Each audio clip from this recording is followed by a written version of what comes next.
ખેડૂતો પરેશાન છે, પણ ગઈકાલે જે સહાયની હપ્તાની જાહેરાત થઈ છે એને લઈને શું કહેશો? હપ્તા 2000ની જગ્યાએ તો 2000 કહીને હોય.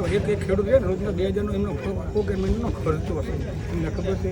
અને બીજા નંબરમાં ગઈ સાલે જે પાક નુકસાનીના પૈસા આપેલા 10,000 કરોડ રૂપિયા, એનું 1 વર્ષ પૂરું થઈ જાય, બીજું સાલ ચાલુ થાય. હજી મીડિયાવાળાને એ નહીં ચલે હવે એ તો મને આ 2 મહિનાની અંદર 10,000 કરોડની જગ્યાએ 1 લાખ કરોડ તો ખેડૂતના ખીચામાં ખંચેરી લેવા. ડીઝલના ભાવ વધારામાં અને ડીએપી ખાતરના 700 જે 1200-1300 રૂપિયાની થેલી હતી 200 રૂપિયાની. હવે એક થેલી એક ખેડૂત અહીંયા બહુ થેલી વાપરવાનું અને એક ખેડૂત 1500 2,000 લીટર તો ડીઝલ વાપરે. કેટલું મેં વધારાના ખર્ચો ભેગા 50,000ની જગ્યાએ એક ખેડૂતને 10-10 લાખ રૂપિયા ખંચેરી લીધા. તો એ જેમ કે 10,000 કરોડ રૂપિયા ખેડૂત સહાય. હવે સહાય આપી કે ખેંચામાંથી ખાટી નુકસાની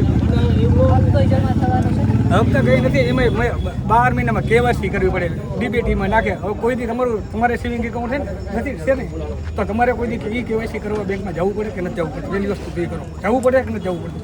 તો ખેડૂતને હરસળ કેવાયસી કરવી પડે. શું કરવા કે ખેડૂતનો રેશિયો ઘટાડવાનો.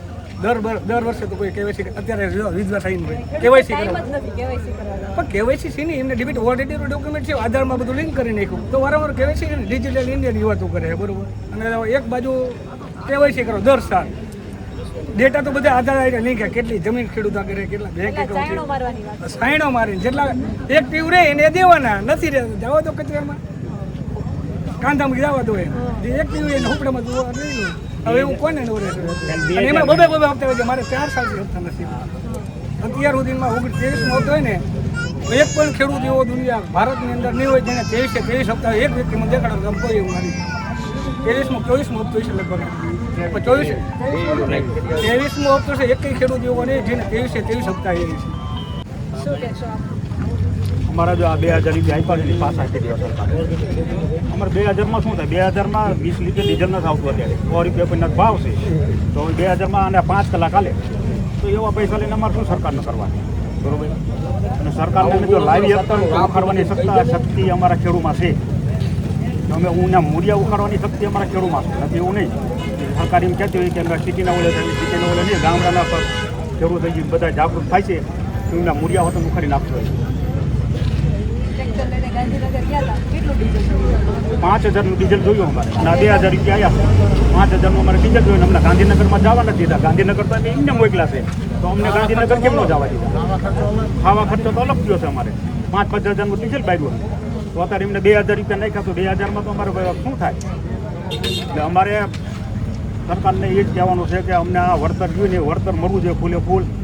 ન કે અમને ભાડા પેટે જે 30,000 રૂપિયા કહે છે એ ખેડૂતને 30,000 રૂપિયા 12 મહિને આપે અને મહિને આપે તો અમે રાગીને ફરવા દઈશું.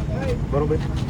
બાકી ન કે જો હવે બીજી હવે આંદોલન ચાલુ કરવાનું છે અને રોકી લે સરકાર. હવે તો સરકારમાં તાકાત હોય તો રોકે. હવે ખુલ્લી ધમકી જ છે. ધમકી નહીં, આ ધમકી આપી છે હવે રોકી લે તો આંદોલનને. હવે પછી બરોબર. કાલ પૂરું થઈ જાય પછી 5 દિવસો કામ બંધ ન થાય તો અમે પછી બધા ભેગા થઈને હવે આગળ બંધ જ રખાવાનું છે. ફૂલ બંદોબસ્ત કરીને અમે જવાના છીએ બધા ગામના અને બંધ કરાવવાનું જ છે. હવે અત્યારે જે તમે ખેડૂતોમાં રોષ જોઈ રહ્યા છો ને, એની પાછળનું કારણ ખાલી આ થાંભલા જ નથી, પણ સરકારની ખેડૂત વિરોધી નીતિ પણ છે. કે તમે જુઓ છો ખેડૂત દરેક જગ્યાએ પ્રતાડિત થઈ રહ્યો છે. હમણાં બે વાત કરીએ કે અમારામાંથી કે મજૂર નથી મળતા. હવે મજૂર નથી મળતા, ખેતી કાર્યમાં તમે જુઓ છો કે માણસ પરોવાયેલો રહે છે, તો ઘડીએ ઘડીએ સરકારી ધક્કા ખાવા ક્યાં જાય? તમે નાની બાબતે તમે લાઈનમાં ઊભું રહેવું પડે. બરાબર. નાની બાબતે લાઈનમાં ઊભું રહેવું પડે છે. ટાઈમે ખાતર નથી જડતા. એ સિવાય તમે જુઓ છો કપાસમાં અત્યારે 2G અથવા તો આપણે જેને કહીએ ને કે ડબલ બીટીનો મોટામાં મોટો પ્રશ્ન છે. એમાં ઈયર પિંક વર્મ આવી ગઈ. તો અત્યારે તમે બીજા આઉટ ઓફ કન્ટ્રી જોઈ લો, તમે અમેરિકા જોઈ લો, ઇઝરાયલ જોઈ લો, તો અહીંયા એવા સારા એવા બિયારણો એ લોકોને મળી રહ્યા છે ખેડૂતોને. કે એમનું કપાસનું ઉત્પાદન ચીનમાં બધે વધી રહ્યું છે. એમાં બિયારણો માટે સંશોધન થઈ રહ્યા છે. તો અત્યારે અમે છેલ્લા 5-7 વર્ષથી અત્યારે ડબલ બીટી વાવી રહ્યા છીએ. અત્યારે ખેડૂતો કપાસ વાવતા બંધ થઈ ગયા છે, કારણ કે હજી સરકાર એ બાબતે કોઈ હજી વિચારણા જ નથી લઈ કે ભાઈ આ પિંક વર્મ કેવી રીતે બંધ થાય. એટલે આ તો એક બિયારણનો તો નાનો એવો મુદ્દો કહું છું, પણ અત્યારે ખેડૂતો બધી જ બાબતે પીડિત થઈ રહ્યા છે. જંતુનાશક દવામાં એગ્રોવાળા કેટલા જંતુનાશક દવામાં હું તમને કહું કોઈ પણ જાતની ગાઈડલાઈન બારી પાડવામાં નથી આવતી. કોઈ પણ જાતના નકર કાયદેસર રીતે જો ખેડૂતલક્ષી સરકાર હોય તો ગ્રામ સેવકની હાજરી હોવી જોઈએ, ખેડૂતોની અઠવાડિયે મિટિંગ થવી જોઈએ, ખેડૂતોને જે તે નવા બિયારણો, નવા ખાતરો, નવી દવાઓનો કેવી રીતે ઉપયોગ કરવો.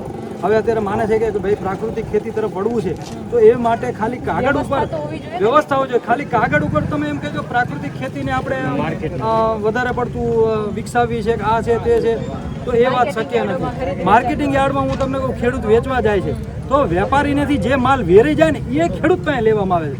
તો તમે વિચારો કે આ આટલા બધા હજી તો હું ગણાવું તો પૂરા નથી પડે એવા એટલા ખેડૂત વિરોધી બધા નિર્ણયો છે. તો અહીંયા સરકાર ક્યાં સૂતી છે? અમે ધારાસભ્યને માન આપી છીએ, અમારા આગેવાનોને માન આપી છીએ, સરકારને પણ માન આપી છીએ, પણ તમે આ ખેડૂતનું હિત જોખમી અને જો દેશનો વિકાસ કરવા માંગતા હોય તો એ વાત તો શક્ય નથી. તમે ખેડૂત આપણો હિન્દુસ્તાન જે કહેવાય ભારત જેને કહી આપણે ઇન્ડિયા કહી તો ભલે 80% ખેડૂત પ્રધાન દેશ છે અને જો ખેડૂતોનું જ કોઈ મૂલ્ય ન હોય તો કયા આધારે તમે પ્રગતિ વિકાસની વાતો કરો? સરકારને અમે તમારા માધ્યમથી રજૂઆત કરીએ છીએ કે જલ્દીથી જલ્દી એક થાંભલાનો એક જ મુદ્દો ખેડૂતોનો નથી, ખાતરનો, બિયારણનો, એ સિવાય હું તમને કહું નવા સંશોધનો કરો. જો ખેડૂતલક્ષી સરકાર હોય તો 5-25ની સબસિડી દઈ દેવાથી ખેતી આગળ નહીં આવે બેન. કે તમે 2000 રૂપિયા સન્માન નિધિ આપી દેશો તો એમાં ખેડૂત આગળ, હમણાં જ ભાઈએ વાત કરી એ ખાતરની ખ્યાલી નથી આવતી સાહેબ, અને એમાંય કેટલી વખત કેવાયસી કરવો પડે, કેટલાય ધક્કા કરવા પડે છે. તો જો ખેડૂતોની વેદના તો છે અને હવે જાગી છે તો અમે સરકારને આપના માધ્યમ દ્વારા રજૂઆત કરીએ છીએ કે જો સરકાર હકીકતમાં ખેડૂતલક્ષી હોય અને ખેડૂતોનો એમને કંઈ ભાન હોય તો હજી ખેડૂતલક્ષી વિચાર કરે, ખેડૂતોની નીતિમાં સુધાર કરે, નહીં તો આ આંદોલન હવે રોકાશે નહીં. આ જે ચાલુ થઈ ગયું છે ને એ ગુજરાત વ્યાપી નહીં, હિન્દુસ્તાન વ્યાપી બનશે. જ્યારે પંજાબમાં થયું હતું ત્યારે ઘણા ખેડૂતો સૂતા હતા, પણ હવે પ્રશ્ન અલગ છે. હવે ખેડૂતો તમે જુઓ છો, તમે 1.5 મહિનાથી આમાં મથી રહ્યા છો, તમે જોઈ રહ્યા છો કે 1 by 1 ખેડૂતો આમાં જોડાઈ રહ્યા છે. ધીરે ધીરે ખેડૂત જાગૃત થઈ રહ્યો છે. હમણાં જ અમારા એક ભાઈએ કીધું કે 1 લાઈન આવી રહી છે એવી કોંઢમાં 9 લાઈન આવી રહી છે. અત્યારે તમે જે આ ખેડૂતો જોઈ રહ્યા છો કદાચ 1 લાઈન પૂરતાય છે, પણ જ્યારે 9 લાઈનનું ડિક્લેરેશન થઈ રહ્યું છે તો તમે હિસાબ મારો કે કોંઢમાં અત્યારે આગ ભભૂકી રહી છે. ખેડૂતોમાં એટલો અગ્નિ છે. આ તો તોય કોંઢ હું માનું છું કે બહુ સારું કહેવાય, પ્રોટોકોલને ફોલો કરી રહ્યું છે. કોંઢમાં ઘણી જાગૃતતા છે, કોંઢમાં ઘણી સાક્ષરતા છે કે હજી એની હદ નથી વટાવી. નગર કોંઢનું નામ તો તમે આગળ બધે જોયેલું જ છે. હવે એ આક્રોશ જાગૃત થઈ રહ્યો છે. એટલે અમે આપના માધ્યમ દ્વારા સરકારશ્રીને રજૂઆત કરીએ છીએ. અહીંયા અમારા લોકલ નેતાએ અમને સપોર્ટ કરી રહ્યા છે. અત્યારે આવી ધારાસભ્ય આયા બધા આવે છે, અમે એમને બિરદાવીએ છીએ. એ સિવાય અમને પાલભાઈને હું તમને કહું આવીને કામ બંધ કરાવવામાં મદદ કરેલી છે, એમાં એમને બિરદાવીએ છીએ. અમારો કોંઢમાં ખેડૂતોને કોઈ રાજકારણ કરતા આવડતું નથી. અમારે આપ હારે લેવા દેવા નથી, કોંગ્રેસ હારે લેવા દેવા નથી કે સરકાર હારે લેવા દેવા નથી. અમે તો અમારી માંગ કઈ રીતે સંતોષાય, ગા વાળે એને ગોવાડે એવી જ રીતે પરિસ્થિતિને અમે સમજીએ છીએ. બીજી એક અમારી મોટામાં મોટી એક વાત રજૂઆત છે કે જલ્દીથી ખેડૂતલક્ષી નિર્ણયો લેવામાં આવે. જો ખેડૂતલક્ષી સરકાર હોય તો ખાલી પોકળ વાયદા ન કરે. હજી અમને રજૂઆત માટે જેટલી વખત બોલાવે એટલી વખત રજૂઆત કર્યા વગર તો કોઈ વાતનો નિકાલ ન આવે, એટલે અમે રજૂઆત કરવા જઈએ છીએ. અને અમને એ વાતની નથી ખબર કે આમાં કેટલો અમલ થશે. મેં તમને હમણાં જ કીધું ને કે અમે ખેડૂતો બહુ આશાવાદીએ છીએ. તો સરકારશ્રીને રજૂઆત અને છેલ્લા અલ્ટિમેટમ સાથે કરીએ છીએ કે જો ખેડૂતલક્ષી હોય તો હવે આનો ત્વરિત નિર્ણય લેવામાં આવે. તમે જેતપરમાં જોઈ રહ્યા છો, વિછિયામાં જોઈ રહ્યા છો, કોંઢમાં જોઈ રહ્યા છો. હજી તો ઘણા બધા ગામો આમાં કહેવાય છે કે આમાં 25 લાખ ખેડૂતો પ્રભાવિત થવાના છે.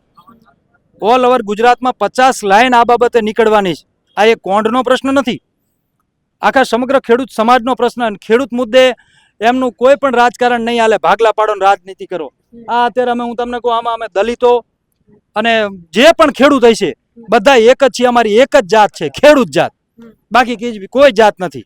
અને કોઈ પણ નીતિ અપનાવી લે આ બાબતે ખેડૂત ભાંગશે નહીં. કારણ કે બેન રોટલાનો સવાલ છે, તમારી આજીવિકાનો સવાલ આવે ને ત્યારે તમે તમારો માન, મોભો, મર્તબો બધું જ એકવાર મેકી દેશો. કારણ કે તમારા પેટનો સવાલ છે.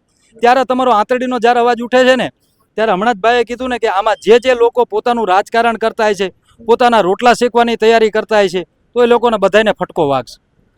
કારણ કે હવે આ અંતરનાદ કુદરત સુધી જઈ રહ્યો છે. એવું નથી કે અમે આ અમારો મુદ્દો આપના માધ્યમ દ્વારા સરકારને અમે કુદરતને ફરિયાદ કરીએ છીએ કે ક્યાં સુધી ખેડૂતોનો દમન કરશો, ક્યાં સુધી ખેડૂતો પર રાજનીતિ કરશો. અત્યારે અમને પોઝિટિવ રિસ્પોન્સ મળેલો છે એટલે અમે આશાવાદી છીએ અને અમે આશા રાખીએ છીએ કે આનો જલ્દી નિર્ણય આવશે. અને અમારું કોંઢ ખૂબ જ સાક્ષર છે અને ખૂબ જ હું તમને કહું ને જેને કહેવાય ને કે બધાને માન આપનારું છે. કોંઢમાંથી તમે જોઈશો કે કોઈ પણ જેટલા કોઈ પણ આવે તો કોઈનો તિરસ્કાર કરવામાં નથી આવતો. કોંઢમાં બધાને આવકાર મળે છે. અને કોંઢનું તમે રાજ્ય કક્ષા લેવલે પણ નામ સાંભળ્યું છે. કોંઢને ખોટી કોઈ વાત જ નહીં હોય કોંઢની. અને કોંઢે ખોટી વાતનો વિરોધ કરેલો પણ છે.